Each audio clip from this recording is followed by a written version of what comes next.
Hello, and welcome to the Inside EVs podcast for October the 14th, 2022. This is episode number 132. On today's show, we'll be talking about the debut of the Polestar 3, General Motors jumping into the energy business, and the Renault Mobilize Duo has launched.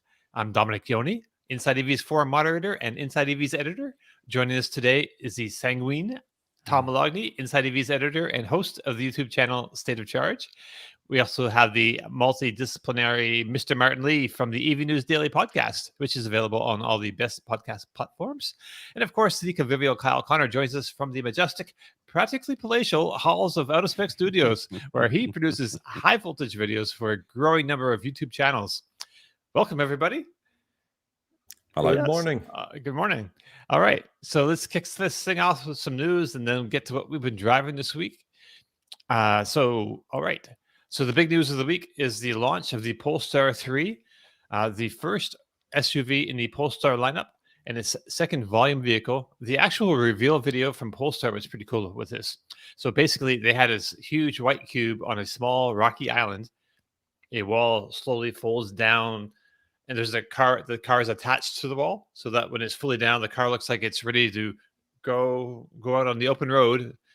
But there's no road in front of it. It's like the open sea. So it looked kind of spectacular. But fancy debut aside, the Polestar 3 will be manufactured in Chengdu, China, starting mid 2023, and South Carolina starting mid 2024.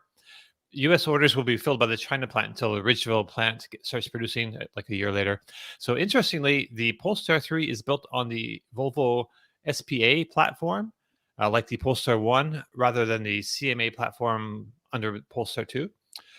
It will come with all-wheel drive and loaded with most features. It's got like a 1600-watt, 25-speaker Bowers & Wilkins stereo in there, so it should be a pretty nice space to spend some time. There are only a few minor options, but a performance package is available, which gives you more power, less range, but a Polestar engineered performance chassis, 22-inch wheels, gold seat belts and valve stem caps for Kyle, and gold ambient lighting. Numbers wise, it's a 400-volt system with a 111 kilowatt-hour battery, 107 kilowatt-hours usable. They say it can recharge from 10 to 80 in 30 minutes at a DC fast charge station capable of supplying 250 kilowatts of power. Range in the base version is expected to be 300 miles on the EPA test, while the performance pack gets 270 miles on a charge. 0-60 is given as 4.9 seconds in the base car, 4.6 in the spicy version. Kyle, deliveries start about a year from now, and the price is like the same in euros as is American dollars. It's kind of neat. So it's $83,900. Have you reserved one yet? No, I don't need a 3-row SUV at the moment, but It's 2. Can we just talk about how cool this thing is? We're finally, sure. I like Polestar because they sit somewhere between mainstream everyday and full-on luxury. I think the price tag is high, and that's, I think, the same for Polestar 2 and especially Polestar 1, fitting that they're a little bit up there where it's a kind of like a subtle status symbol to drive one. I think stunning looks, really nice looking car. Polestar's always been very good at that. I think the specs on the inside sound wonderful. Very interesting they're using SPA. SPA came out in 2016, launched on the XC90. Then we saw XC60. So basically 60 and 90 chassis cars from Volvo have always been built on SPA, scalable product architecture. They fit a huge battery in this thing, 111 kilowatt hour gross, I think 107 usable. I know we did an out of spec podcast on this. I didn't present it, but I was trying to listen to it on the plane yesterday and catch as much info as I can. The big question mark, secondly, it's a front wheel drive based architecture because it's SPA. So that's a bit of a shame, similar to CMA. It also has a torque vectoring rear axle as an option, which uses clutches, which is fine. We've actually driven an EV with that type of system on our out of spec reviews channel, a prototype EV with it, and it was wonderful, really cool tech. But the real big question here is the charging, because it's a 400-volt system architecture, but they claim up to 250 kilowatts, which means well over 500 amps. We're talking close to 600 amps to get it up to 250 kilowatts. And depending on where it falls, it might be even higher. And we've recently started to see Electrify America stations push out 590, 592 amps, which is higher than the CCS standard allows for. So perhaps we're going to see a trend towards higher amperage, which should save on some engineering cost of going with a full 800-volt system architecture for today. Doesn't help with heat loss, but, interesting situation.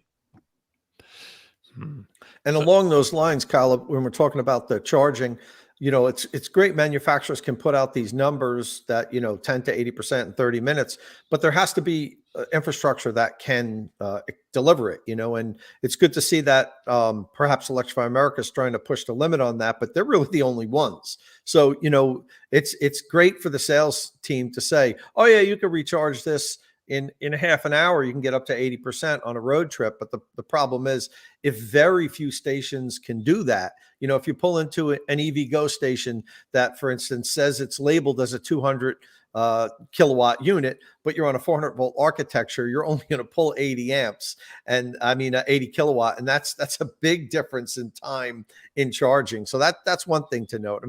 I kind of agree with you on a lot of the points you just said, so I don't need to go all over that. I think it looks awesome.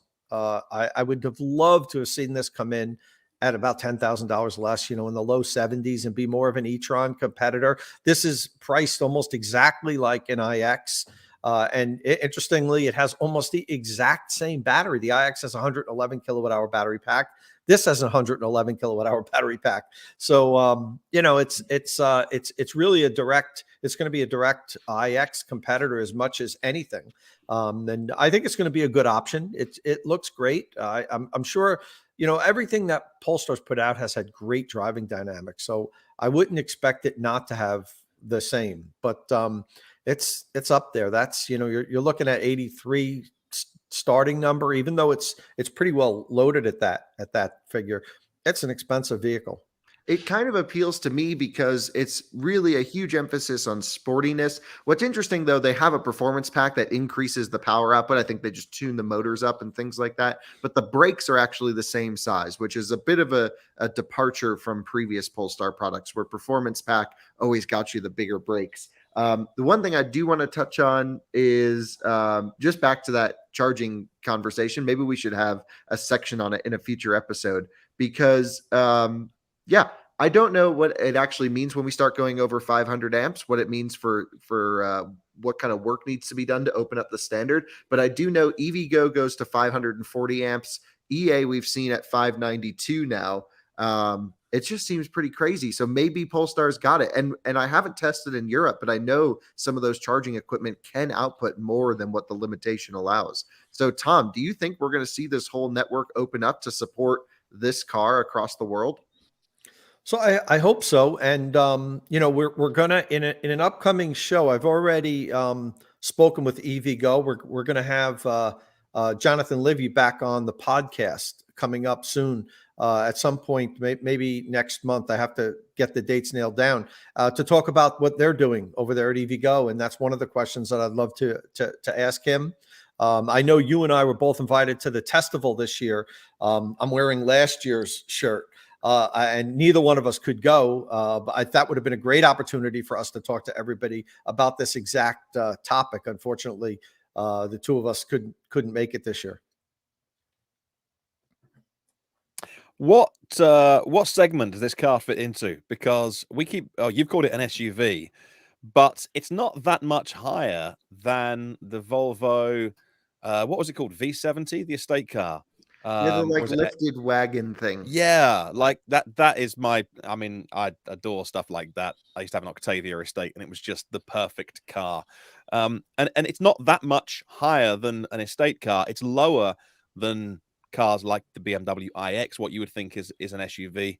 It doesn't really matter what we call this car, but Polestar seem to be kind of going their own way with what they want to do in terms of the styling, the vehicle they want to make. It's obviously got some family values to it, but it's not just a slightly bigger Polestar 2. I really like it. Yeah, expensive, but really like it. I think it's Yeah. worth the money. I don't think it's actually priced out of the realm of possibilities. Keep in mind, people are paying $130,000 for Model X's, and they're dying to get them. This is significantly less expensive, and arguably a better looking car, maybe just as practical for many of the use cases. Of course, a Model X is a bigger vehicle, but I think it's priced right on the money. That's where I would have priced it. Yeah, I think it's funny. Like, so Tom mentioned his competitor is the BMW iX, and so if you looked at two side to side, I think this looks, definitely better in my and probably a lot of people's views. I mean, the iX. I mean, I like the iX is a chunky thing, but a lot of people are turned off by the big grille on the front and all that. But interior wise, like how do you think this is going to stand up? Like, so BMW is like a traditional luxury experience, and this is like a Scandinavian kind of luxury experience. Can they be seen as similar values? I mean, the pricing is the same, right? I think we're starting to see the Scandinavian experience be more valued than the German stuff. Just look at what the direction BMW's been taking. Everyone's complaining about how it looks. Everyone's complaining about the styling of the car, even though the iX is a wonderful machine. And then Right. you have this here, which similar specs. Also, someone brought up the point, might have a 400 to 800 volt switch for charging to get that 250 kilowatt. Maybe just an idea, something to consider. Okay. We've seen GM do it. And here, this is a product that you buy with passion. It looks cool. It's developed by really cool engineers that are out there that are explaining their story. Polestar is very much transparent when it comes to large automakers about their goals, their design strategy. Their CEO drives a modded Polestar 2 that slammed on big Polestar 1 wheels. Like, it's really cool. It's a cool company. I think people assimilate with that. At least I do. Very much a global company as well, because the powertrains division is here in the UK doing all the technical bits under the skin, clearly designed with all that Scandi influence, owned by a Chinese company. It'll be made in China to begin with, but eventually be made in the US and exported around the world. So a properly global car. And, you can't really pigeonhole this one. You can't really pigeonhole Polestar. I think that's one of the things I love about it as well. It's a big thumbs up from me. Right. But one comment I have to make, Learning Fast said, but it's slow. It goes 0 to 60 in 4.9 seconds. That's the standard version. Right. The performance is 4.6. Every car doesn't have to be a 3-second 0 to 60 car. This would have been considered ridiculously fast, 12 years ago. Oh, yeah. We're being spoiled by these EVs that are running, 4-second 0 to 60s. Practically, when people drive these on the roads, you don't need that. It's fun to step on it and feel that rush and throw you back in the seat. But, this is a family crossover SUV hauling the kids around, in style. You don't need under 4 seconds, 0 to 60. That's a Ferrari Testarossa 5.2. Like that was my teenage bedroom wall poster. I know I'm a loser. It could have been Baywatch posters, but it was cars. And it was like that car, like the absolute ultimate performance. So like a Ferrari Testarossa, 5.2 seconds. And if an EV comes out of that, people are like, oh my God, it's pedestrian. I could run faster. Yeah. So real quick, can we talk about the range on this thing? So it's like 107 kilowatt hours usable, but the range is like 300 miles. The EPA they're guessing.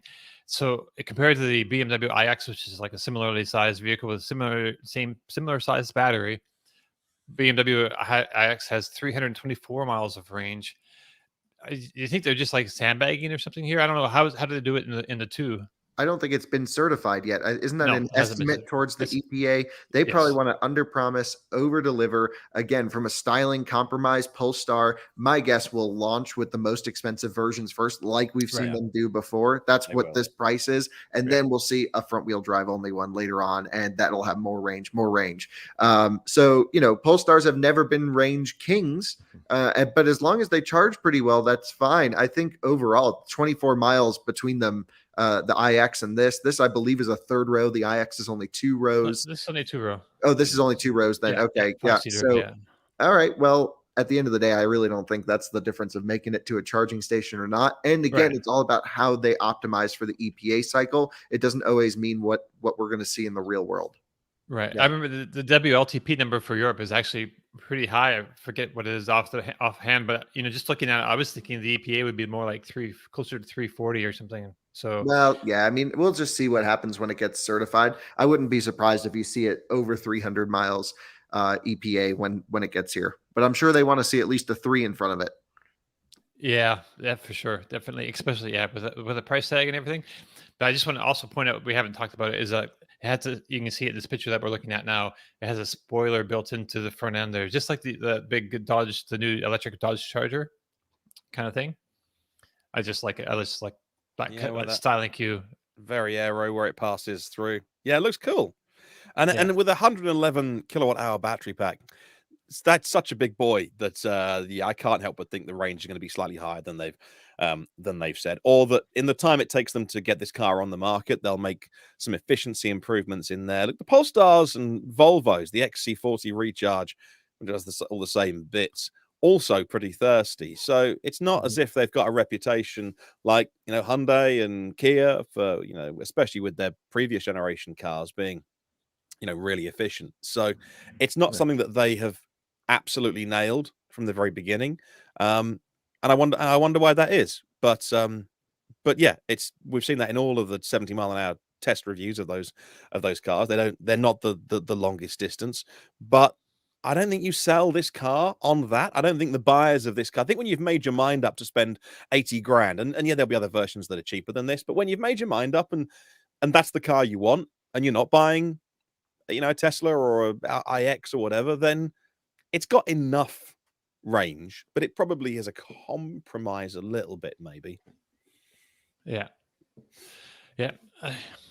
I'm a little disappointed in the range. And actually, even though 4.6 seconds is plenty fast, I kind of expect it to be at least a 4-second car. But Really? like This you is an say, SUV that this I is meant know, to be for ultimate luxury. I think it's got all the range, all the acceleration doesn't tell the whole story of performance. I believe the lead chassis engineer's name is Joachim. He's awesome. If you haven't checked out some of his videos with Misha on his YouTube channel, going around the Nürburgring talking about Polestar's strategy for performance, basically taking existing Volvo products and pushing them well beyond their limits to make the car really handle well, then check those videos out. I think dynamically this is going to be a really neat place in the market, because most of the luxury electric SUVs, EQS SUV, EQE SUV that's launching very soon. Yep.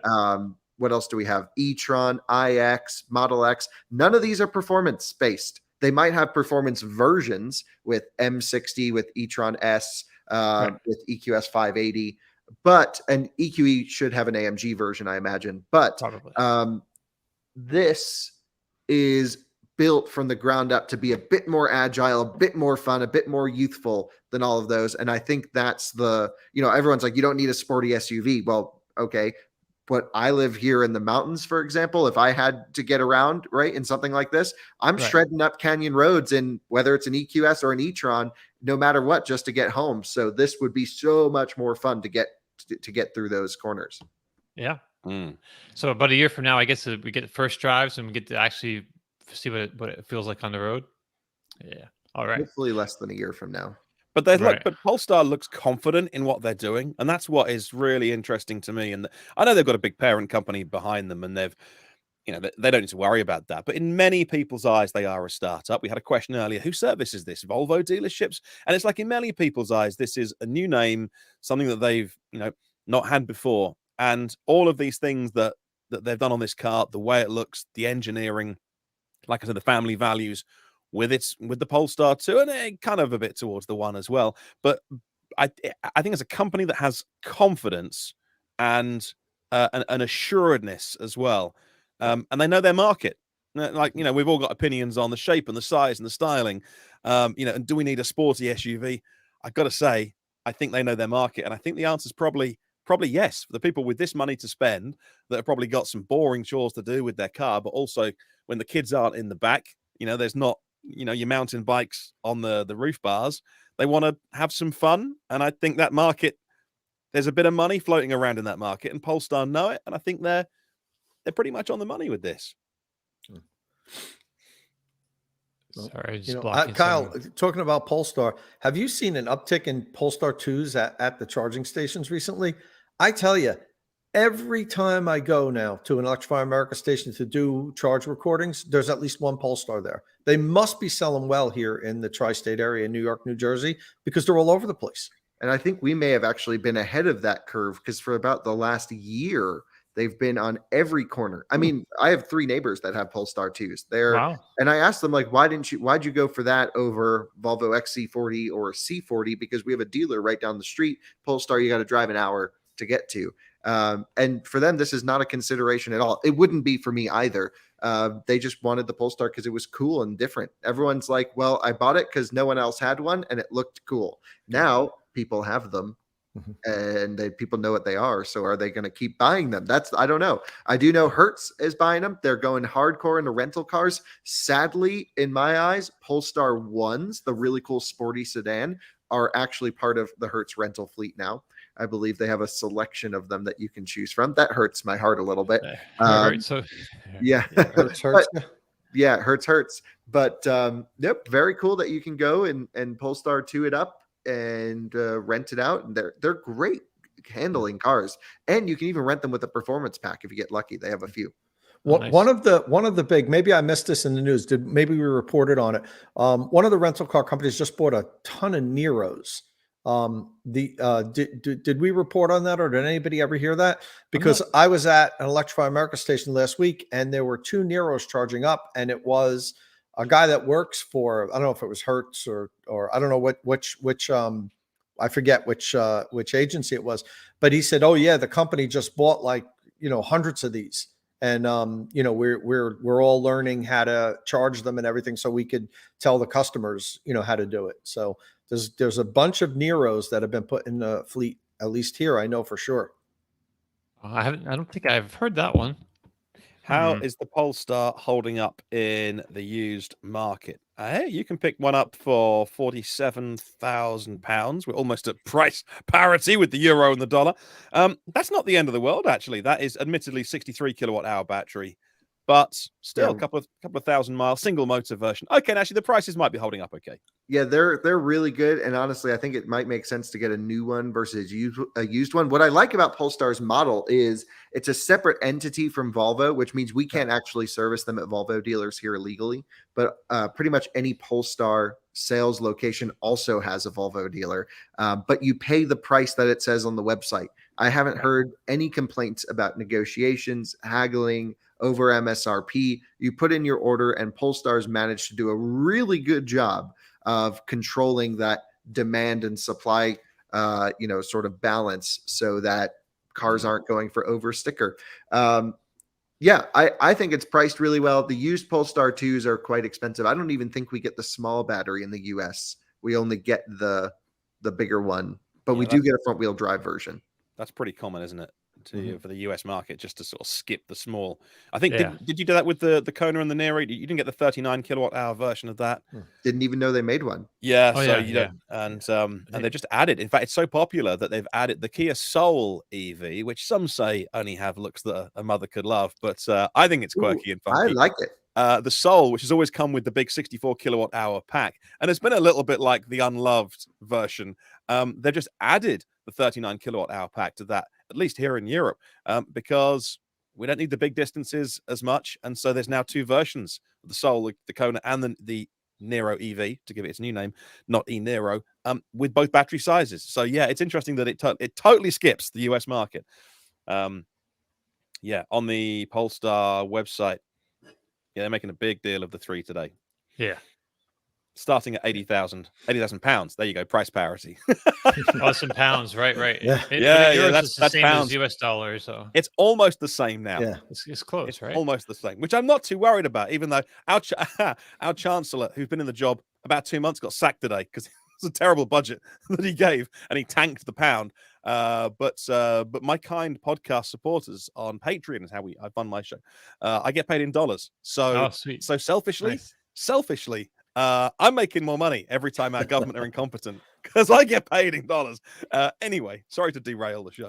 No problem. But I think we're done with this. Martin, what's really quick? What's the range? What's the WLTP range on the 39 kilowatt? That's a big difference in pack sizes. 40 kilowatt hour. That's gross, right? I'm figuring they get like maybe 35 usable. That's like, that's like maybe 169 smaller or than an i3 battery.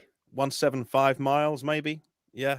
Maybe I would think 179. EPA 179 rings a bell. EPA would be a lot less. 130 or something like that. Yeah, I mean, I use 39 kilowatt hour driving down my driveway in my Lightning. Yes, you do. Yes, you do. And that's downhill. Coming home, I use 50. All right. So taking a page from the Tesla playbook, General Motors is going into the energy business with a new subsidiary called, appropriately, GM Energy. This new unit will combine the existing Ultium Charge 360 with Ultium Home and Ultium commercial businesses. So GM Energy solutions are going to range from like bidirectional charging, vehicle to home, V2H, vehicle to grid, V2G. So applications, stationary storage, solar products, software applications, cloud management tools, microgrid solutions, hydrogen fuel cells, and more, they say. So for vehicle owners, the focus is going to probably be on sharing power with your house or V2H. And that begins in 2023, so next year, for a subset of customers within PG&E's service area. So that's Pacific Gas and Electric or something out in California. And so just a subset of customers there will be able to do this next year, but it'll expand to everywhere, I would imagine. So as part of this, GM is partnering with SunPower, that's a solar and energy services provider, to develop and offer a home energy system consisting of integrated EV and battery solutions, solar panels, and home energy storage. The home energy system will be available alongside the retail launch of the 2024 Chevrolet Silverado EV, which is expected in production next fall. So, Tom, you're becoming familiar with all these sorts of systems, seeing as you're installing the Ford Intelligent Backup Power System at your place, which already has a solar array. So what do you think of GM's plans here? Too far from its core business, or is this the right time to kind of stretch and get seek other revenue sources? So yeah, it is far from their core business, but in my opinion, this is going to be almost a necessity for the OEMs to get involved in this moving forward. And the EV is going to be the centerpiece of the home energy, say, ecosystem. And Ford's working on similar programs like this. They've already started with their Ford Pro, with their commercial line of energy management and software that integrates all these different things into, so fleet managers can really have control over the energy that gets used and paired with solar. Ford partnered with Sunrun to do this. Now GM is partnering with SunPower.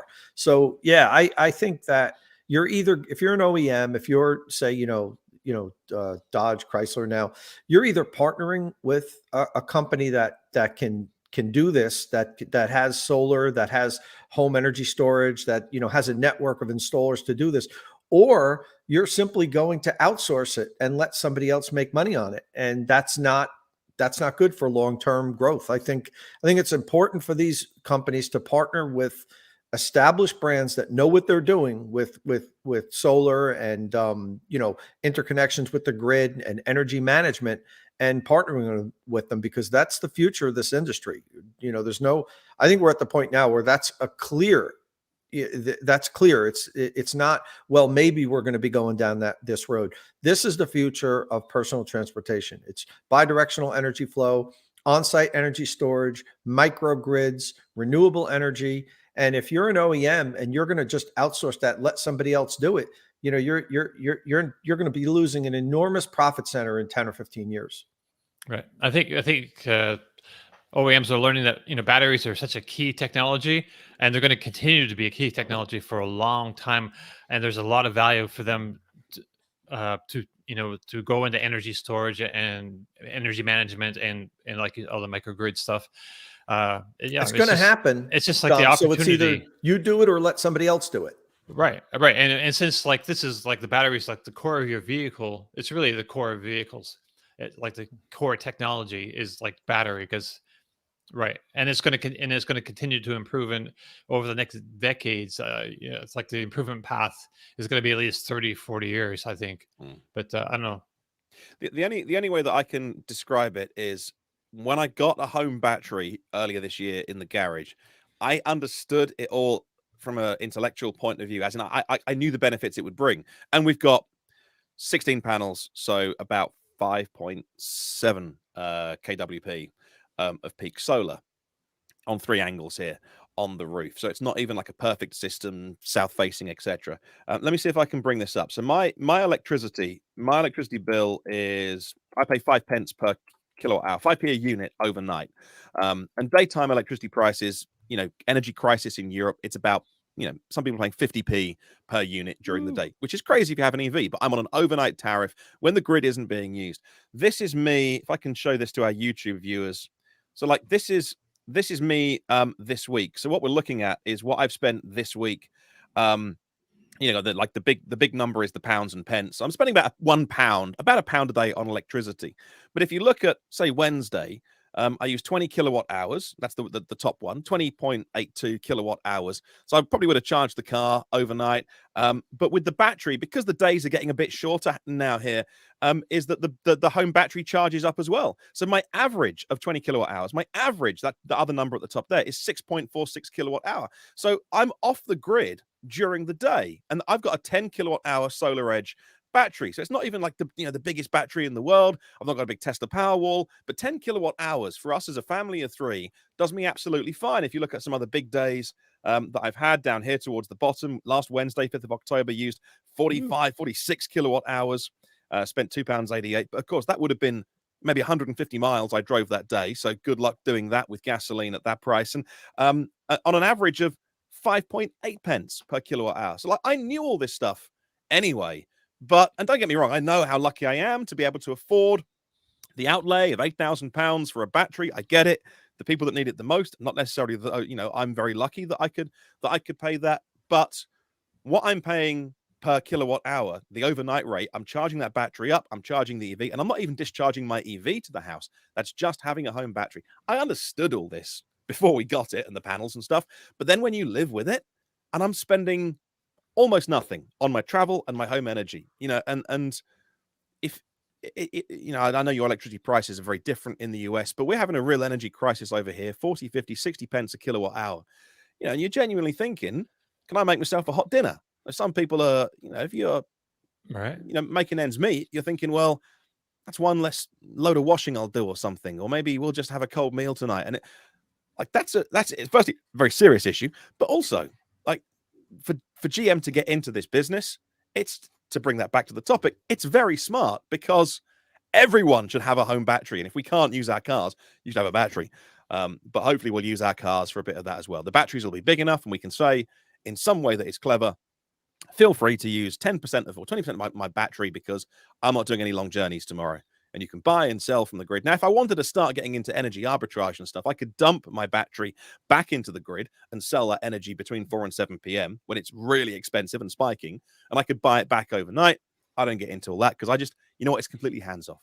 So the best way I can describe it is I knew it, but then when I got it, I'm like, oh, I wish everyone could afford a home battery because it just only using electricity overnight effectively because I'm off grid during the day. right. It makes such a big difference. And what's the payback time you think on that? It was 11 years pre-energy crisis. It's now 3.5. Last time I did the numbers. Jeez. And again, you need the money. There needs to be more creative ways to finance this in terms of adding it to home loans or whatever. Now, look, we're very fortunate that we could buy the battery and like I say, the people who often need it the most, the ones that can't get it. But that's a whole different podcast. But that payback, and that's an asset. So I could, if we needed to, sell it, and I'd probably get pretty much back what we bought it for because batteries are in short supply over the next 3 years. But either way, if Russia keeps turning off gas, and if our government this week did a U-turn on putting solar panels up, which is just bonkers. But anyway, it's just so frustrating. That energy prices are going to continue to be high. and having a battery or being able to use your car, it just changes everything. Right. Hey, Kyle, do you have anything to say about GM Energy? Yeah, I think overall, maybe not specifically about GM Energy, but I think automakers are going to have to, and they're learning this quite quickly, shift from a car maker, which is they produce a car and then it's out of their hands, Right. into a full ecosystem provider. The big question I have is automakers, when they sell you an ecosystem, if they're smart, they're going to try and lock you into to that ecosystem. It's going to become the Yes. Apple world, the Android world. It'll be the Honda world, the GMC or the GM world. It'll be the Tesla world we've already seen. The big question is how many individual ecosystems can be supported at once until it just becomes one holistic thing. We've seen it with charging. Automakers wanted to stay out of charging. They wanted nothing to do with it. Then they realized, and they're realizing now quite quickly, oh crap, we might need to take this into our own hands and do some things or make some investments and help out. We've seen it with GM and the Ultium Ready EV Go situation. So automakers have to shift their place in our lives to stay relevant throughout all touch points of vehicle ownership. And everyone's taking a different path, and it'll be 5 years until we have full clarity as to what the correct solution is. Right on. Hey, so the Renault Twizy is this is one of your favorite cars, I know, Kyle. Yes. So I'm looking forward to hearing your reaction here. So the Renault Twizy is gone, but it's not forgotten because it now has a successor that is visually quite Twizy-like, but this one is fully enclosed thanks to like side windows on the doors. The innovation at Renault doesn't quit. So offered only through subscription or lease, the two-seater quadricycle can reach speeds of 50 miles an hour, or 80 kilometers an hour in the Duo 80 version. There's also a Duo 45 version that people as young as 14 can drive without a license in Europe. And that tops out at 28 miles an hour or 45 kilometers an hour. It's got a single motor on the rear axle, like it should, and a claimed range of 87 miles, 147 kilometers. It also has some padding on the seats this time around. The best part, and we'll have to see if Kyle agrees with me, is the doors. So it sports a set of upward opening doors like an exotic car of this pedigree should have. So Kyle, do you like this evolution of your beloved Twizy, or is having like refuge from the elements heresy? No, I love it. I think it's great. We need more exciting, cool cars like this. Look, no secret, I love weird, small mobility products. It's why I drive an electric smart car a lot of the times, because that's one of the weirder cars we can get in the US. Totally fascinated by this. Still trying to buy an original Twizy over here. Of course, there's import laws, but then it's like, can you pull the quadricycle game? So still very much a desirable product for me. Worst case, maybe we get it at our European location. I think we should order one as soon as possible because I gotta have one. They're so cool. Yeah, wow, this thing looks awesome. And you could get the last Twizy fully enclosed. And just like the last Twizy, I think you should be able to remove these doors quite easily if you wanted to. Well, that'd be sweet because, yeah, driving doorless is a great experience too. Did the original Twizy go 50 miles an hour? So I drove one, I made a video with one in Oslo last year. Right. And I think it did 70 miles an hour because it was tuned. So you can chip tune them. Okay. And that thing freaking ripped, and I was such a menace to society in it. I was so happy. And it's really, I mean, you can make anything go as fast as you want. Just slap a P100D motor in the back of it and send it. You need the battery to back that up, though. Yeah, but you really only need like 40 horsepower to make this thing into a real menace to society. It's just cool. I do think the front lighting, if we're on a styling point, isn't as pleasant as the previous generation. I know this is just a concept, but similar to the Rivian Amazon vans or other personality or personable vehicles we're seeing, this doesn't seem to have the like eye-shaped headlights. Right. And I think it really could have benefited like the last Twizy from circular headlights to give it a sense of like a dog, if you will. Right. They sell these in Britain, in the UK, Martin? They sell Twizys, but they don't sell this yet. Okay. It's great. There's someone not far from me actually that's got about 6 Twizzies, and he puts them on eBay occasionally, and then he slims down his collection. Then he buys some more and stuff. And I have thought in the past that if he ever gets rid of a decent one, it would be very funny to have a Twizy sitting outside. My wife would never drive. I'd be the only one that drive. My 4-year-old would love it as well. So Yeah, sit behind me and we go on some adventures. So in 10 years, could your now 4-year-old drive this without a license in the UK, No, or is that a mainland Europe thing? That's a French mainland Europe. You know, it's 15. I think it's just France. Yeah, Oh, France. okay. You can drive them when you're 15. A quadricycle, but you know, it's so cool that you can just like walk into this. You know, it's not quite gull wing doors, but it's not a million miles away from a Pagani Huayra. Right. No, Well, it's almost the I same. mean, when you really. think about it, Huayras- If they're you basically squint the a same little. car. Yeah. Yes. I mean, they're basically the same. You just walk into it. So Just squint your eyes a little bit, and you know, basically the same car. yeah. At least at this point, the Twizy is definitely the superior product, though, because look at that cargo shell on the back. Yeah, that's the Bento version. That's Ooh. yeah. So that's like a commercial, little cargo version. So instead of having 2 seats, because the regular one has 2 seats, like, and they're fore and aft, like the original Twizy, but instead of that, this one has the bento box on the back. I like it. Tom, Yeah.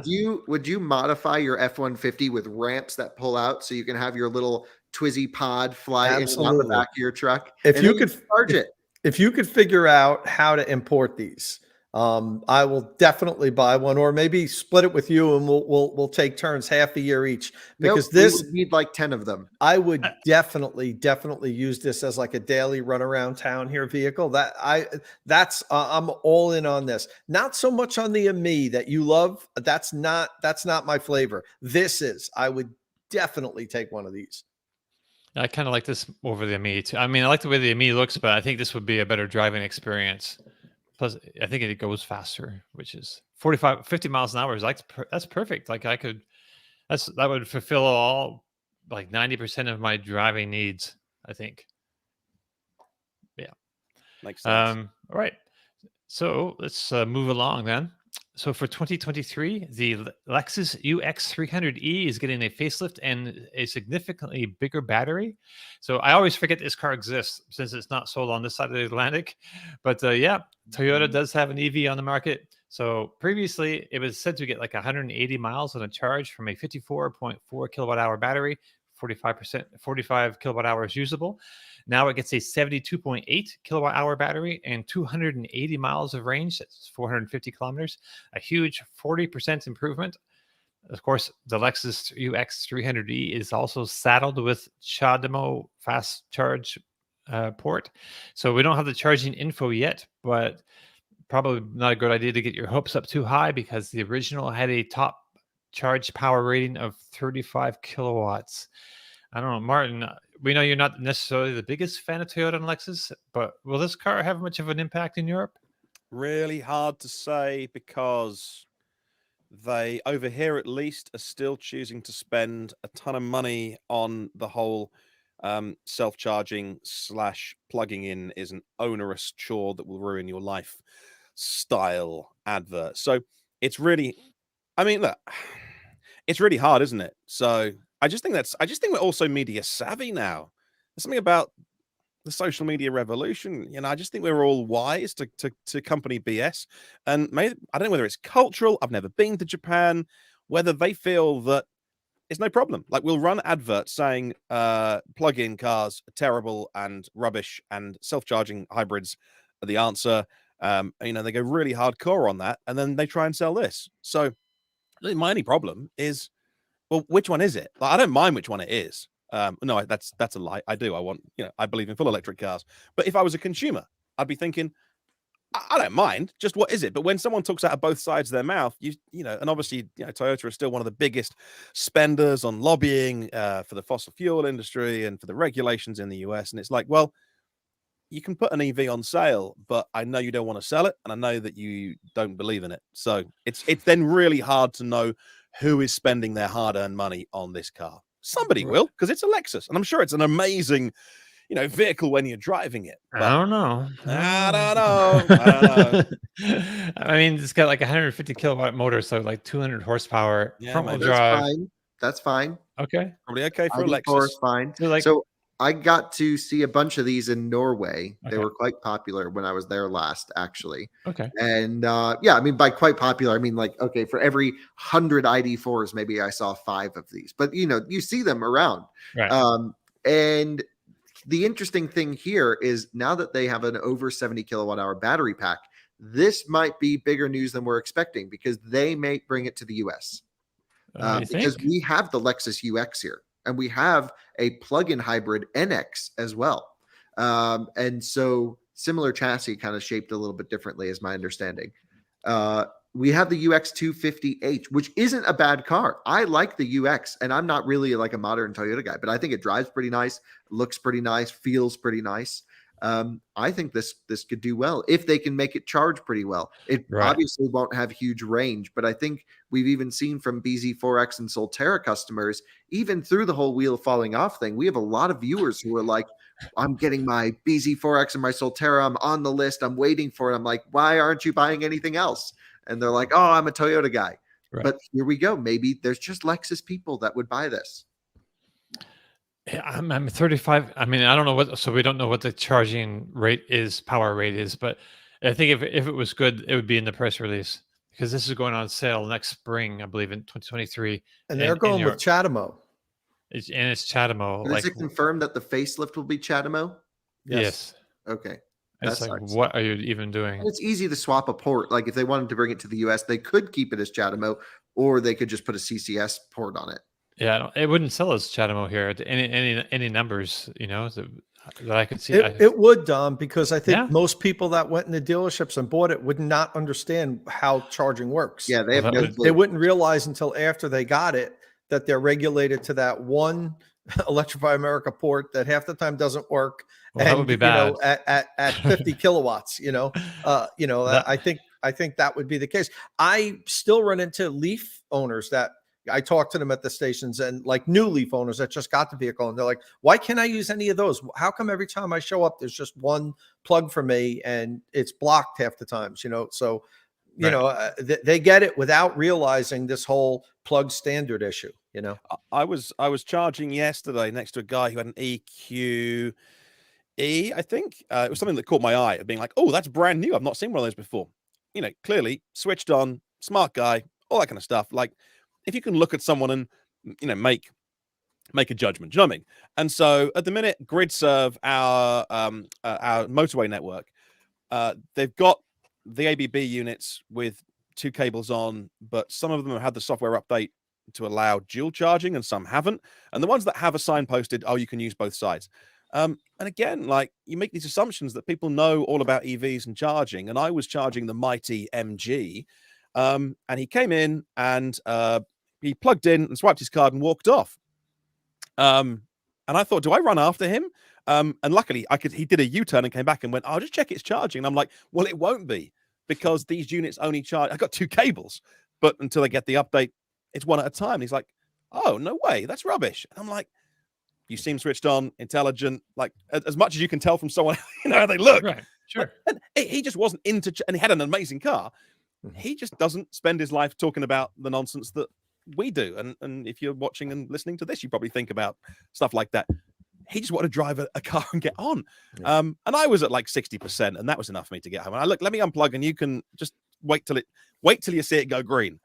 And we did, and he plugged in, and I left. So, and I was just like a lesson in, oh my goodness, that we're a long way from everybody understanding chargers and plugs and how every, is it an ABB unit, or how does that work? And it's just, you need constant reminders about this. Infrastructure is our main problem in my eyes. Yeah. Yep. Agree. It happened to me this weekend, Martin. I was charging the Rivian at a site where they only had one 350 kilowatt unit, and I'm charging, and I had just walked away for a second because I just reset the screen, so now I have 60 seconds of freedom before I have to go back and press it again. And a guy pulls up in a Lucid Air next to me, and he grabs the other cable and plugs in. And I'm like, that's not going to work. Right. And he had no idea. And he was like so bent on using the 350 kilowatt station because it's faster. And meanwhile, he was at 60% state of charge. So I was like, just so you know, it will make no difference at this high percent state of charge. Didn't understand, didn't want me to explain it to him. Was kind of like he knew better. And I was like, okay, but you can use any one of those 8 stations open over there. They're all open, and he like wanted to wait for me to finish. I'm like, I'm going to be here like 45 minutes, and it doesn't matter for you, like you could just go plug over there. But he was, he didn't understand. So this is an ad for Martin. So Martin, talking about Toyota. Yeah. They're the #1 retail brand for electrified vehicles. Oh my goodness. And they're letting you know that because of gas prices. Dear gas prices, Toyota is the #1 retail van for electrified vehicles. So, add that one to the list. Add it to I'll get you to send me that. As a screenshot. I'll put it in the file. Add it to the list. I actually meant to send it to you before today's show and just forgot. And this is a really interesting debate that I was having online with someone as well, because I was up at the M25 ring roads, the London ring roads called the M25. So basically one of the busiest motorways, ring roads in the country. And just off that, at somewhere called Cobham is 6 Ionity stations, which I was at, and there's some other ones there as well. And that was the flagship hydrogen filling station at that service park. And I saw one of my friends, actually a guy called Dan, who is the co-CEO of the Fully Charged channel, just tweeted a picture of where the hydrogen station used to be, and it's been removed. And I didn't even think to go look for it. But that's the thing with Toyota. They talk so much about hydrogen, and that I don't disagree. I don't disagree in theory, but I think there were 6 stations in the whole country. Now I know California's got some more, but no one is putting their hand in their pocket to build that network like Tesla did with the superchargers. So if Toyota said we're going to build a hydrogen filling station network globally and it'll be ubiquitous, I'd be double thumbs up on that. But governments won't, because they're all skint now. Toyota won't, and energy companies won't. So they won't, on the off chance that there's more than just the Mirai and the Mirai and the Mirai. So therefore it won't be built, apart from things like trucking and shipping and aviation and heavy stuff. And so and that's the frustration with Toyota, is they still continue to say, hey, the future's hydrogen. And of course, if you're not into this, if you're reading a mainstream newspaper, website, whatever, and lazy journalists just do, Control C, Control V and copy the press release. And this is why people talk to me all the time about, you're into cars, the future's hydrogen. And I'm like, is it? Okay, that's good to know. When the Mirai first came out, I was at the LA Auto Show when they introduced it, I think. And I think it was LA. And they had this plan to build out a hydrogen infrastructure. They actually showed, like in Northeast where I live, where they were going to put, I think, 10 of them within 2 years. And, this was like I don't know, when did the Mirai come out? How many years ago was this? 14. I'm not quite I don't sure. know when it was, but they had locations, even like pins in the map. I'm like, oh, well, that one, I could actually make that one and this one. And I don't think they've done one of them. I know they had, one was under permitting, but then there was an issue. And then there was another one where the New York, New Jersey, Port Authority wouldn't allow them to transport hydrogen across a bridge or through the tunnels here. So they're like, well, we can't put one in New York City because there's no way for us to refuel it, So, it's, they had at least they announced a plan to build out infrastructure here in this area. I don't know how many years ago, but it just never happened. December 2014 is when it came out, the car originally. Yeah. And I was at the introduction, and they had this map with where all the stations were going to be. Within 2 years, we're going to have 10 stations in the Northeast corridor and up and down California, and nothing. Crickets. Right. Hey, so let's hit a couple other news topics really quick and move on to what we've been driving. So Sony and Honda have announced that they're going to build their first EV in North America. That's so Sony Honda Mobility SHM. That's what I guess we're going to call them each other. I don't know why they don't go with Soho, because it's right there. But Hopefully they'll have some sort of actual brand name besides SHM. But anyway, so yeah, they laid out some of their plans. They're going to have pre-orders starting for vehicles in the first half of 2025. So that's still a couple of years away. With sales at the end of that year, deliveries early 2026. We still don't know exactly what it will look like. So we've seen these 2 Sony vehicles already, Sony developed vehicles. So we don't know how much of that technology, how much of that look is going to go into these future vehicles. I would suspect a lot, but we'll see. But it's kind of weird because Honda has its own architecture that it's developing, and also using the GM platform, Ultium platform for the Prologue and an Acura, and as well as a bunch of future products around 26, 27 on the Ultium platform as well. So it's Honda's with a real scattergun approach here. I don't know if anyone wants to say anything about this. Crickets. More crickets. Okay. Let them get a little further along. I love the styling in those vehicles. I think they look cool. Right. I saw them up in person. I thought they looked production ready, not like some kind of concept, but let them do a little more work on this before we spend a lot of time talking about it. Yeah, definitely. Yeah. The one little interesting thing about this is that, so it's going to be built in North America and then exported to Japan, which is like a really kind of strange thing because there's not a whole lot of car exports to Japan from anywhere. So this would be like a reversal of the usual traffic flow. Whoa, that looks terrible in the back. Yeah, it is kind of weird, right? What I've never the seen heck? that angle. That's why I've never seen. There's a reason why we've never seen that angle. Yeah, I've only ever seen the front angle. I've seen the sedan in person, but never the SUV. Wow, that's really not good. That's a bit bizarre. Yeah, but like I said, this is not a final design. I can't imagine. We'll have to see. Yeah, because it won't necessarily have to have like the Honda styling language at all, right? So I don't know. This next picture, they've literally hidden it behind the window. Yeah. Right. just put something in the way of the backside of that. Pretty much every picture they have hides it except for that one there. They're like, well, we can't completely hide it forever. Let's sneak one picture in. Well, the other thing about this is that they could have their own independent network, so be like a Polestar, like direct to consumer. So no price haggling, and like I don't know. Well, Polestar still runs through dealers. It's just controlled by the automaker.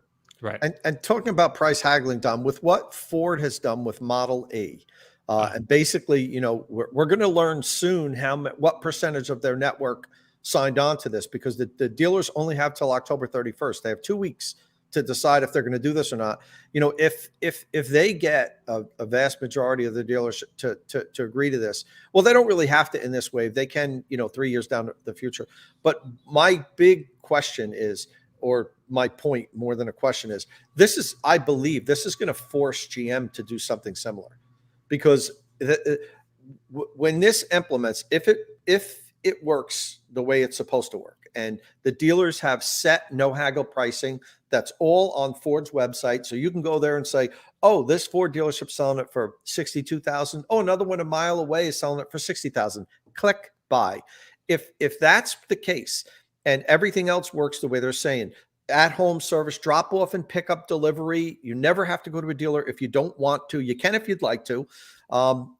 They're going to back GM into some kind of a corner to have to do the same thing, because the overall experience is going to be so much better, because you're going to be able to have it any way you want it. If you want to go and see your local Ford guy, go right ahead. If you don't want to, you don't have to. So what do you guys think about GM kind of, and Dodge being pushed into a corner of having to do something similar? Do you think that's going to happen? So I think what they're doing, there's 2 problems here with the current car market that might just even themselves out over the next couple of years. I don't know. The first is dealers charging over sticker for a vehicle. The second is people buying vehicles that the dealer may not charge them over for, and then flipping them and making the profit. GM's addressing one of those situations, I think, pretty well, which is the whole vehicle's warranty is void if you sell it after 6 months of owning it.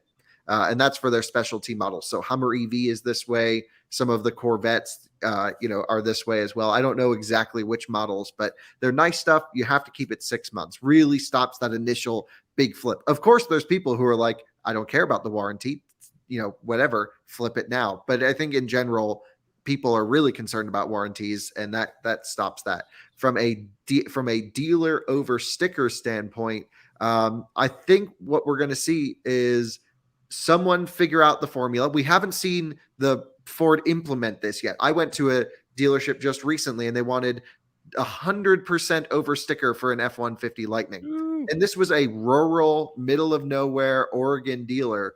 And they're like, yeah, it'll be 140 grand for that Lightning. So we have not seen them implement this. And this was a guy who just got back from the meeting Tom was at in Las Vegas. I met the owner of the dealer, and he's like, oh, well, we're just selling it for 140. We're getting every last drop of juice we can out of this thing. And guess what? Someone will pay for it. And I'm like, well, it's sat here for 4 months. I don't think anyone is. But, you know, at the end of the day, he can sell it for what he wants. I'm not against the free market. Right. I just, you know, I think it's a bit of a shame that that's what's happened. I don't know what the solution will be, but whoever figures it out, everyone's just going to do it. Right. That's why everyone's going to be watching Ford and see how this gets implemented. If it works the way they want it to work, I think it's a model that the other manufacturers will be forced into using. Yeah. No, I think so too. I think it's got a big forcing effect. So we've got these people, spammers, trying to get into our. Yeah, Martin's pretty quick at blocking them, but then they just keep coming back. Are they using different accounts, Martin, or because once you block someone, I'm trying to post on my phone and then block on my computer, but they just keep. I can't do it quick enough. I've blocked it 3 times now. But anyway, so Kyle, let's talk about your Tesla Model S Plaid highway range test. So you have a Tesla Model S Plaid, and you recently did a highway range test. I don't know if we've done the Plaid before. We have. So. Have we? And here's another case like the Lucid, where Kyle and I have vastly different results. Which is, Hello and welcome to different wheels, Tom. It's not the same car. Yeah, you're 100% right. But that's it. Just the wheels, Kyle. So Tom, real quick, what size wheels and how much range did you get on yours? I had the large Arachnid wheels on mine, and I rented it on Turo. Was when it first came out. I paid freaking like $1,200 for a day, and so it was crazy. But it was worth it to do it at the time. Of course, Inside of Visa did pick up the tab for that, and we did some charging videos and so forth. But I ended up with 300 miles on the nose, and it was a perfect range day. 75 degrees, no wind. I can't blame it on anything else. Now, I will say this, Kyle will typically drive further than I will once the battery gets down to 0. When I think I drove 4 miles after the battery, after the state of charge read 0, it was a rental car. I wasn't going to have to get it towed and maybe get damaged or whatever. I didn't watch Kyle's video. He may have driven a lot further after it hit 0. So that might be some of the miles, but not 65 miles. So I don't have a, I'll let Kyle do some commenting on this. Yeah, I mean, I think we're just finding out that our range tests, especially up here in Colorado, sometimes lead to wildly better or worse results than yours. No explanation for it really, other than, conditions really affect it. We're pretty lucky where I have no traffic where I do anything. So when I do a test, it's pretty much just set at the speed. No one's around. It's all live streamed. You can go and watch all the videos of everything, and it just goes. The thing with Teslas are, at least when they're new and when you drive them gently, there is a pre-programmed 3 kilowatt-hour buffer on Model 3 and Y. I believe it might be 4 and a bit on S and X. So I think I went 3 or 4 kilowatt hours. I can't remember. Past 0%. So 0% indicated, we've seen from Bjorn's test, we've seen from everyone, just a big buffer down there. This used to not be the case. Tesla's 0 was 0. And we saw a whole bunch of people running out, especially when towing with Model X early days, where you put a huge load on the system, you bottom brick the pack, and it can shut off with 6 or 7, 8% still remaining. And that got really hard. It's also hard to tune for those scenarios. So basically, you can go past 0. And I forget what I did when it hit 0. It's in the video. I forget the number. It doesn't matter. Either way, 365 miles on a charge. Huge result, I thought, for this car. Hugely efficient. Tesla doesn't always show, I believe, all the energy used. We pulled 96 kilowatt hours out of it. Some of my friends who are engineers say they hide some of the heat loss in that calculation. I don't know. Either way, the car went full to dead, and there's the number, and I'm pretty impressed with it. So the reason I did this was because it was the last time I was ever going to have the Model S in this configuration on the Aero wheels. I put them back on for this test. It was really good. The car only had 3,800 miles when we left on the test, something like that. But yeah, since we shot this, we now have huge Mountain Pass performance brakes, front and rear on the Martian wheels. I'm looking at it over here. Looks beefy. And so now we actually have the braking power to stop this thing, which is a disaster that it didn't come with the brakes from the factory. So many things I have to change on this car to make it usable for me from the factory, but I'm enjoying it. Did you happen to do a braking test? It's just like, come to think of it. Well, The thing is, it wouldn't make too much of a difference because if you just do one hard brake, the stock brakes can get it into full ABS at limit braking, no problem. Right. So no, didn't do that. I think I actually haven't even driven it with the new brakes yet. Timon did all the work. I just flew in yesterday. So right. I'm looking forward to going out, but Alyssa drove it, Timon drove it, and Colton drove it. And they all said like, whoa, this thing stops pretty well. So I'm looking forward to giving it a go. Okay. I mean, it's funny because I'm driving your Tesla Model 3. I don't even use the brakes that much, really. I just, kind of coast down to it's good to use them from time to time just to clean the discs and things like that. Oh, yeah, no, yeah, definitely. Yeah. I do definitely engage them. Yeah, you can do that. I mean, we're to slow down sometimes. Our plan for this car is to, really hopefully show what an electric car is capable of in certain conditions. And, in order to go to the track and set times, we need big sticky tires. We need suspension modifications to come. We needed brakes to come. We need a round steering wheel to come. And these are types of things where we're like, just a few modifications you might be able to run with some pretty spicy cars at I would say fairly reasonable price. I know it's still crazy, but for the performance numbers, good luck buying anything else that can do what this can do for the money. Oh yeah, no, that's performance value is, man, it's not really beatable. Yeah. So I guess when we're talking about efficiency, let's talk about the Lucid. You did a range test too with the Lucid on both 19-inch and 21-inch wheels. Did you want to talk about that a bit? You had a video this week. We certainly can. So it wasn't a full range test, just an efficiency comparison between 19 and 21. And it's a little bit different because it's not just evaluating the wheel, it's evaluating the wheel tire combination that comes from Lucid. Right. And so, yeah, I mean, less efficient on the bigger wheels. No surprise. Maybe a bit more less efficient than we were expecting. But again, I don't think it's going to be the difference of someone making a buying decision on the car or not. I still think if you want the biggest range, go for the Aeros. If you want the least range, go and the best looks and everything else, performance, all that stuff, go for the big wheels. There's a couple tests left to do with the Lucid software 2.0, which we should have mentioned in this podcast. I don't think we did. We did not. Software 2.0 is the big change to that car, which they are now touting as rolling out. What's interesting is there's a subset of users who got the software first, and they kept claiming customer cars getting them. But I don't know if they have like a beta software program or what exactly. Maybe they're just lucky, but it was like all the Lucid Twitter fans got this software. And so there's something going on there without question. And whether or not they just wanted the publicity of it rolling out or they wanted to do some beta testing, that's fine. But just transparency would be great there because so many people got this software and then our car, we're waiting here to review it. Obviously hasn't gotten it. So you still have it?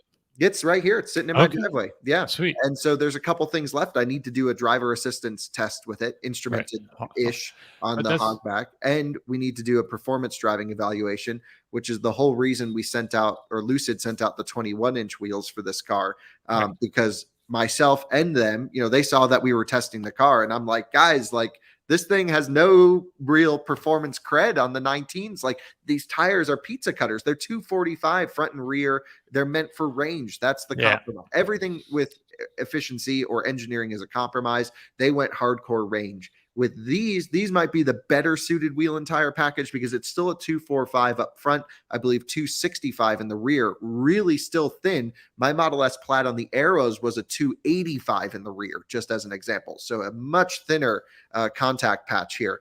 But with an OE developed tire, maybe it'll handle pretty well. I haven't driven it hard yet on these wheels and tires. So I'm going to do a whole canyon blast. Maybe we'll take it out to the testing facility, to the track, and see how it does around there. This is not the performance variant of the car, but really important that we understand how this thing drives in context, I think, of Model S or maybe even a 5 Series or 7 Series or something like that. So this week, there's also been a big Rivian recall, and you have a video on this. There's this like a suspension issue, and so you went to the dealer. Actually, you both have Rivian, so you both dealt with this a little bit. But you have your video up now, Kyle. And I believe Tom might have one coming. He'll tell us about it in a second. But what was your experience handling this recall situation? Because they dinged their stock. It came out last Friday. This news, and their stock took another hit. It's already suffering, but. Thankfully, I don't have to look at stock prices, so I don't really know. I'm Right. not a good company analyst. I have no money, no skin in the game when it I comes just keep to, an eye on it, you know. yeah, when it comes to automaker stock. So, if it's bad, I have no problem saying it's bad. If it's good, I have no problem saying it's good. But we didn't even think this was going to be a big story for us or anything like that. We were just like, had to go run errands down in Denver and happened to be, I knew we were going to go by the Rivian service center. So we're like, ooh, let's not call them. Let's just show up. And this was like right after it announced. So all the owners are going to be blasting there. I expected a full parking lot. And Alyssa and I just hopped in the truck. It's all on video. We just drove there, literally pulled up, and they're like, yeah, hey, how's it going? Scan my VIN. They're like, great, turn your wheel this way. Ding. Turn your wheel that way. Torque wrench. Ding. And surprisingly, a lot of twists on my truck. I don't know if mine was backing out, but like, when the difference between tight and really tight, when we're talking, 70 Newton meters plus, is usually just a few degrees when we're starting to get up there. This dude was like 2 or 3 pulls on this. So I don't know if that was specific to mine. I haven't watched them, didn't watch them do any others trucks. Perhaps mine was on its way backing out. I don't know that to be true. I just know that the fix took less than 3 minutes. I just rolled up, turn, and then we were on our way. And it's all on video. You can watch all of that. And truly a great experience. I think, we happened to get out the truck, and some of our viewers were in line with their trucks as well. We pulled up. No one was in front of us. Okay. There was a queue of, I believe, 3 trucks when we left. But again, not that bad because they had multiple techs running out, working on them. And it was just a great touch point for Rivian to answer questions about trucks. We saw a new owner who, didn't understand how to put their truck in a high suspension, for example, and they got a little guide as to how to do everything, a little reminder. Sure. I couldn't have been more thrilled with the experience. It was easy peasy. And if I wanted to, they could have just come up to the house and done it in the driveway. They really are, in my opinion, executing this recall with ease for the customer. It's really, I think, turned a very negative story into a very positive. The big question is, if you live in the middle of nowhere with your Rivian, I don't know how that all works out. Thankfully, I live only an hour away from the service center. I'm down there all the time anyway. That was easy. I'm sure we'll hear some frictional points, but overall, I think it was really great. So it was just one corner? Nope, 2 fronts. Oh, both sides. Okay. Because the spec changed. It's not even like all were built wrong. I think they're just saying we want to go from 70 to 120 or 102. I forget what it was, Newton meters on that bolt. So the spec changed. So they're just tightening everything up to spec. Okay. That's a big difference, 70 to 102 Newton meters. Yeah. On a bolt. Yeah, they're going much tighter. My impression throughout the Rivian was everyone just went just tight enough, but maybe should have just gone a bit more. But I have to say, in terms of squeaks, rattles, put together, my truck makes not a squeak inside. The interior is built really well. A couple little headliner, little things having issue that I want to bring it in for. But overall, just great quality, great truck. Couldn't be more thrilled with it. Right on. So, Tom, what was your experience with this recall situation? So, I got the email last, I want to say Friday. And so I called on Saturday to arrange for it to be fixed. I wanted to make an appointment. Kyle just rolled up, which you were given the option to just show up to Rivian service centers. There, you didn't have to make any appointment. All you do is just show up, just like Kyle did. If you're going to go to the service center, no appointments required. You just pull up, and evidently they had all their service centers ready with multiple people to just do this. So my closest service center is in Brooklyn, New York. It's 70 miles, but it's a hard 70 miles. It's getting in and out of Brooklyn could be really tough. It could be 2.5 hour drive. So I elected to have them do it at my house. So I said, no, I'm not driving to Brooklyn. You're going to have to come here. So they're like, okay, well, we have an appointment next Wednesday, next Thursday, 4 days later, 5 days later. So I said, I'll take the first one. So they came 2 days ago, and they pulled up in a regular Rivian. I was hoping they'd pull up with the Rivian service vehicle because I wanted to do a video of that. I have a short clip of it when I did the R1S drive, but I wanted to show people all the different tools and stuff that pull out of the truck. And but because this was such an easy fix, they said that they're using those trucks for like real repairs when they have to fix vehicles. So they just had a regular R1 tape pulled up.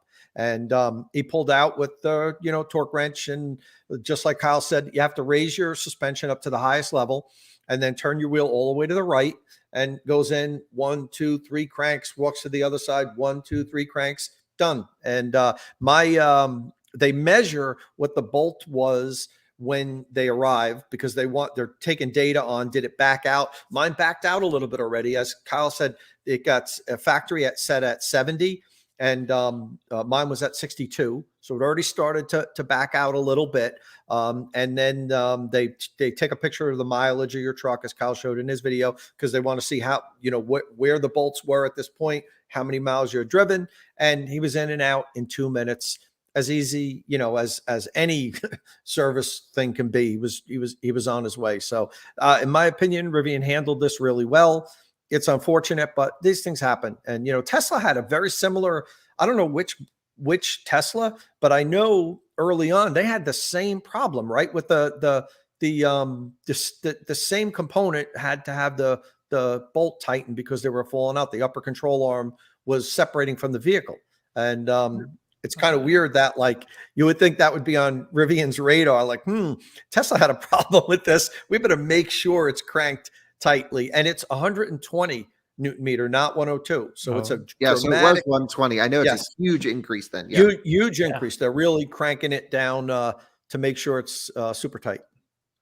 Hey, Kyle, I forgot to ask you about your Leaf. So you had a little video this week about your Leaf too. So you picked up the cheapest car in America, electric car in America that's running. Brought it from. Well, it was actually running or non-running. That was just the cheapest one. Right. Yeah. So, and you brought it back home. And so what's going on with that? Yeah, I've been daily driving it when I'm here. It's parked at the front of my driveway. It's what I use. I'm about to jump in it after the show and run through the Starbucks drive-through. And it's been truly wonderful to own. We got some cool plans for it. Some maybe potentially a battery upgrade coming. Use the existing one as stationary storage. We'll have to see. I want to play around with all of these things. I was also thinking, and I haven't really pitched this to anyone yet. Maybe you guys will let me know. Would it be kind of interesting to take the existing battery and bring it to Redwood or one of these battery recycling places and seeing how that process works? So I think that would be kind of cool to look at the end of life of battery, because cars have been lasting so long. We just haven't had really much exposure to the recycling aspect. Right. It'd be great to go inside of Redwood and actually see how they do all that. That'd be and awesome. I have some friends that work there, so it is a possibility. Of course, we'll wait. I think probably till early next year is what it sounds like, but that's something we could potentially do. I don't see why not. But yeah, I mean, there are tons of cool things we can do with it. So we'll see. That is been really a wonderful driver. There's 2 other cars I'd like to just briefly touch on that I've been driving recently that I've been meaning to talk about. The first is the Mercedes EQE sedan. I had the 350 4MATIC. We did a range test on that. We did a charging test, which hasn't gone up yet. Very low voltage car, 330 volt nominal, something like this. Really? But just sits at 170 kilowatt charging, just like an e-tron all the way almost. It's actually not a bad charging vehicle. The problem is you need to use a 350 kilowatt station to get 170, 180 kilowatts out of it, because it needs 500 amps. And so that's where the label on the charger doesn't match the car at all. So when you see these things rolling up to 350s, it's like, yeah, the owners kind of actually need the current output on them. So that was interesting. Amazing driver assistance and digital headlights in the US. We still have major regulations about matrix lights, about digital functions. Right. But when you put your turn signal on in this car at night, it lights up a big arrow on the road projection, and it like basically alerts everyone you're making a right lane change, as well as your turn signals. Really cool tech. But it shines it like ahead of you. So was this on which video was this on? Like you showed that, because I saw it was that on Twitter. Oh, okay. A little Twitter clip. Yep. And so it lights up.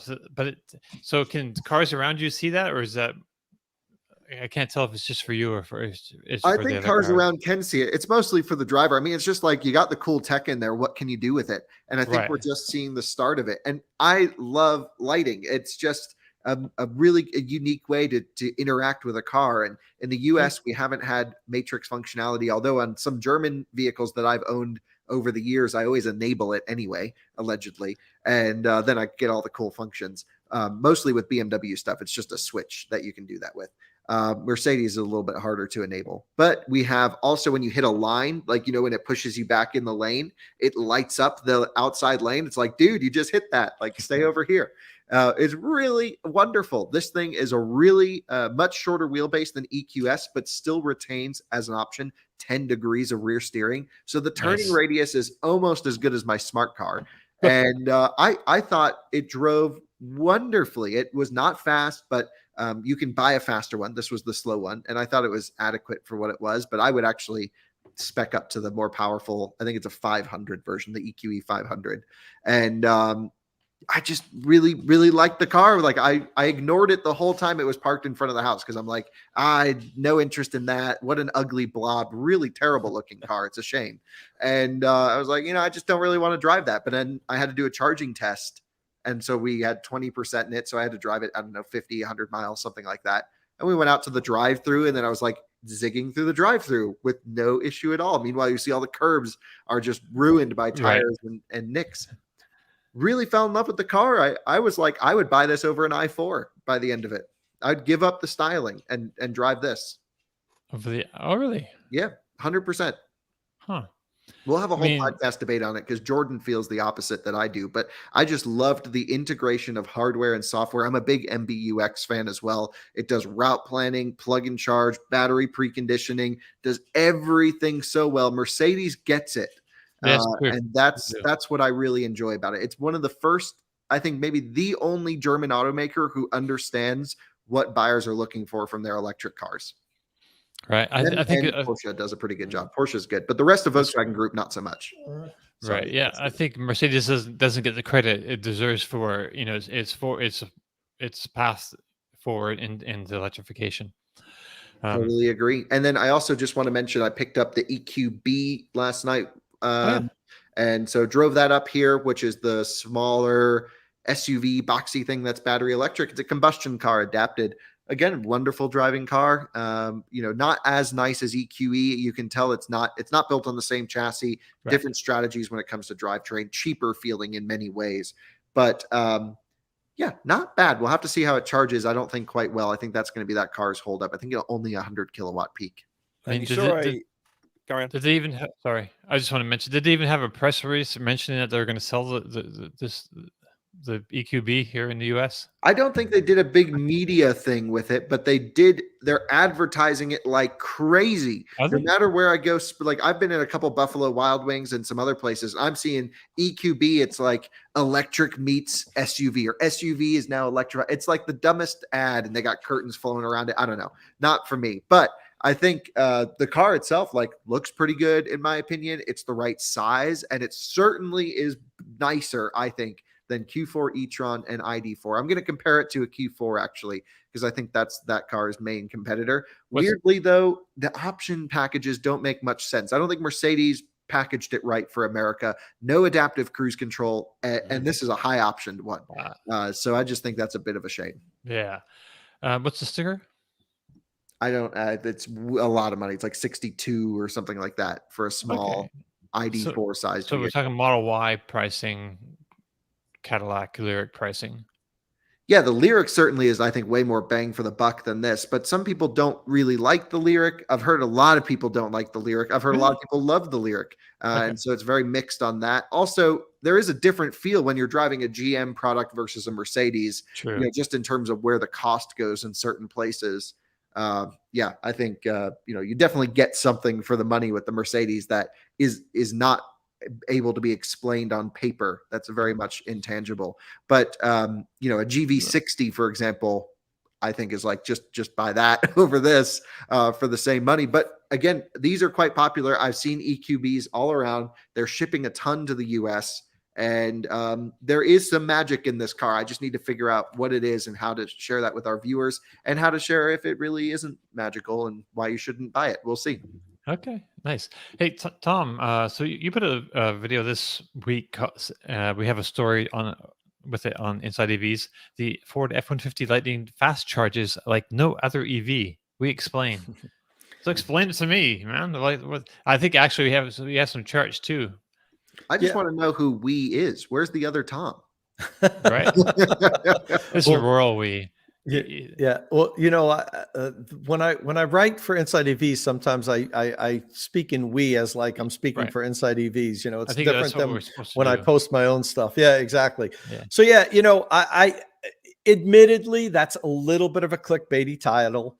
It's more of my F-150 Lightning deep dive charging video, which I've been promising the F-150 Lightning community for a while. I wanted to have it for a couple of months and do like 15 or 20 DC fast charging sessions and record all of them, so I can then show, how long it takes to get from a certain starting period to 80%. As you can see from that, that's the time to charge chart. I have a 15 to 80, a 5 to 80, 15, 20, 30, 40, 50. And you can see how long it takes, because, Kyle and I, we love doing our 0 to 100% charge sessions. And it's important because we need to map out the whole charging curve. But in the reality, most people aren't going to start at 0. Almost never, especially when you're on a road trip. You might plug in at 5%, 10%, 20%. So I wanted to take my time and really do a deep dive with the Lightning. And one of the things that was interesting to me with how the Lightning, and this is something that I didn't reveal. Kyle and I have talked about this before on the podcast. The interesting thing about the Lightning is no matter when you plug in, you get this 6 to 8 minute burst of the max charging power, where it pumps like 20 to at least 20 kilowatt hour into the pack in like 6 to 8 minutes, and then it drops down and holds a charging rate, but basically about the same charging rate all the way up to 80%. So while the Lightning doesn't have a very high DC fast charging rate, it's capped at 155, but people have seen up to 180 during this max charging boost. The fact that it can just hold like 115 to 118 kilowatt all the way to 80% makes up for some of the sins of it not being able to charge at, say, 200 kilowatt. So the whole thing about it not charging the same as other vehicles is with other electric vehicles, you get the maximum charging rate only at a very low state of charge. With most other electric vehicles, I'll say, you have vehicles like the e-tron that just kind of, you plug it in and bang, it goes all the way out. But that's very rare. Almost all other electric vehicles, you get this 3 or 4 minutes, like where you get maximum charging rate. My Model 3 could pull 250 kilowatt, but it only did it for a couple of minutes and then began a gradual ramp down. But the Lightning, no matter when you plug it in, you get about 20 kilowatt hours pumped into the pack really quickly. And that's great if there's the charging curve. You see it, all the different starting points. It just constantly pulls maximum amperage. And as you can see, it even increases. You get more power deeper into the pack. That's because it's calling for the same amount of amperages, but the pack voltage is increasing. So it gradually increases as it goes up. And no matter when you plug in, you get that short burst where you can put a lot of power into the pack. And that's great if you're on a road trip. Let's say you only need to go about 50 more miles to make it to your destination. This burst here will give you that. And you can just basically plug in for 10 minutes, no matter where you are in the pack. I'll say no matter where you are under 70%, and you get in 10 minutes, you're going to add about 50 miles of range. Now, one thing I will say that some people pointed out was that, Tom, the Mach-E does this similar, and you even mentioned it in your charging recording, which I did. And it does something similar, not the same. The difference that I've found when I charge the Mach-E, and I haven't done one recently, so maybe the new software has changed it a little bit.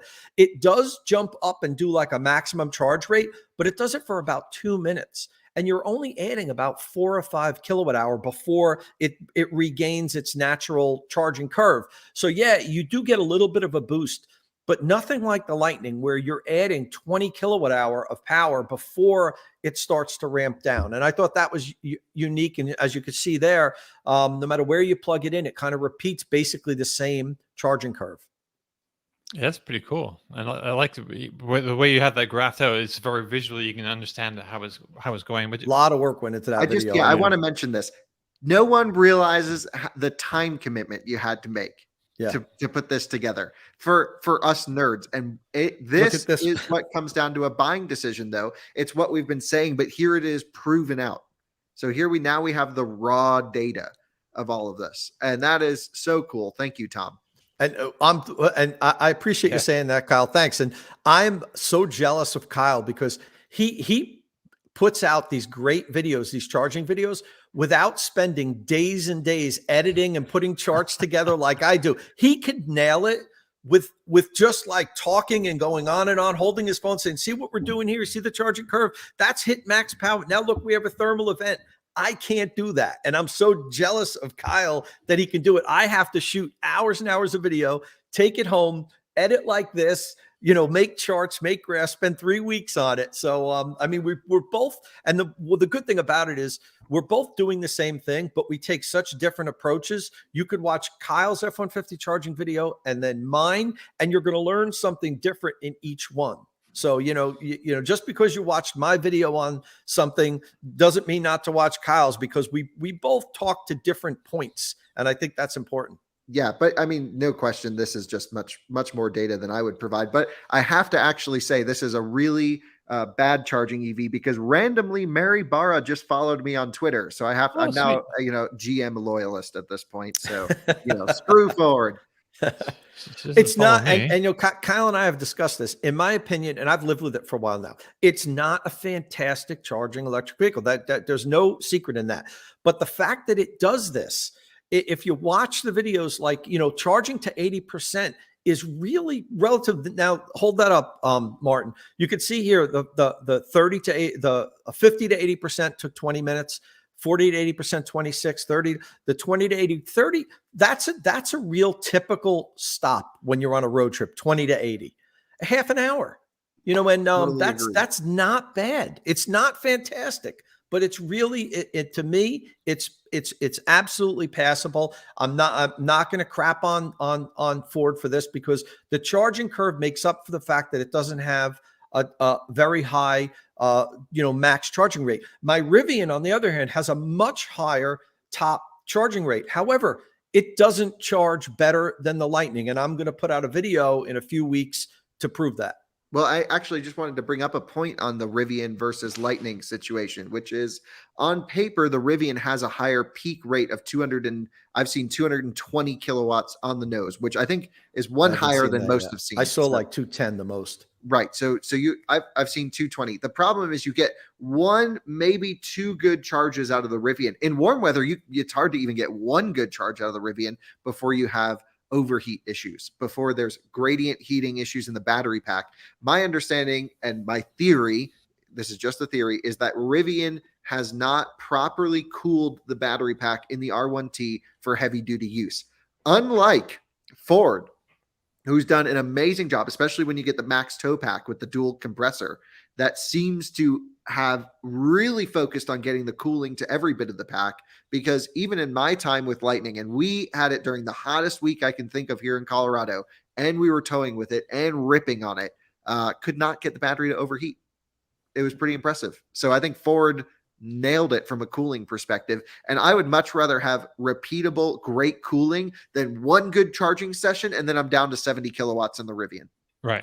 You know what we really need to do, Kyle? We need to get a Lightning without max towing and a Lightning with max towing, and rip them multiple charging sessions back to back to document the difference. Because I was charging next to a Lightning that didn't have max towing package recently, and I was really paying attention to what it was doing. His vehicle was performing exactly the same as mine, but it wasn't super hot out, and it wasn't multiple charging. So I'm going to make this guess that the normal person wouldn't notice the difference under most situations. But if it's 100 degrees in Arizona, 110 degrees, that's when you're going to see it. Or if you're on a long trip towing and you're stressing the pack, you stop to charge. 2 hours later, you stop to charge again. That's when you're going to see the difference.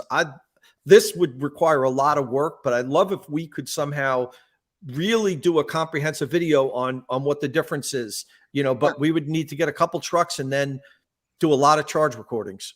Well, it sounds like a good adventure we could mix in there as well. Go make some pizza with a trailer. And that's what we should do, Tom. We should get 2 trailers, one that's like a hangout trailer, one that's a giant cooktop. And we'll just go one with max tow, one without, charger to charger, and we have pizza stops with our viewers across the country.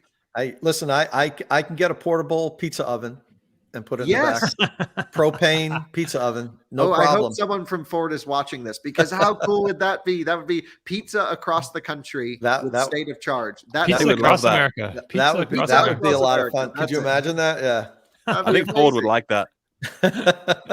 We're just pitching ideas here. Yeah. That's awesome. Well, they'd probably rather if we got a electric oven though. So we use Pro Power onboard. Oh, there you go. I don't have that. I have a propane portable oven, but I'm sure we could find. Yeah. See, Bill B put up, use my Uni.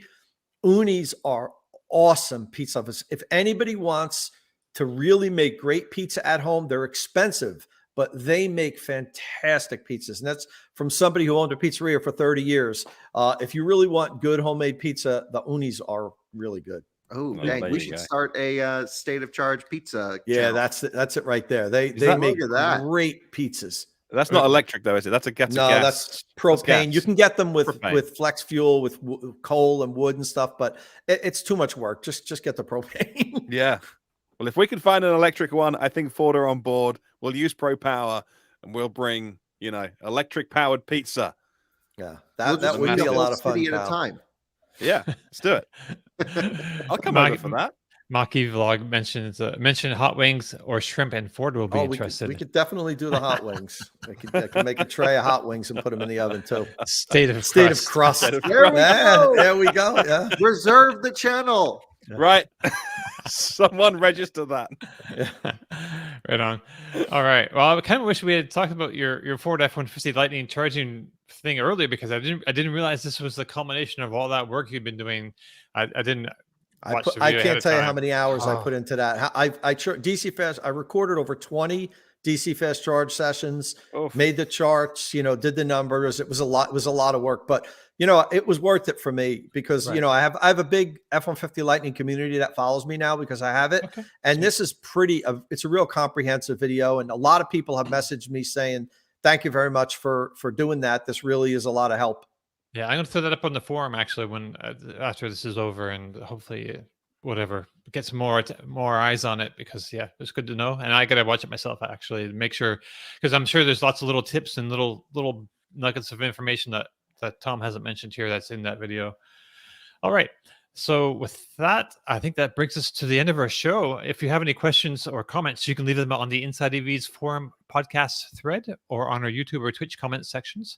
If you like the show, please give us a thumbs up.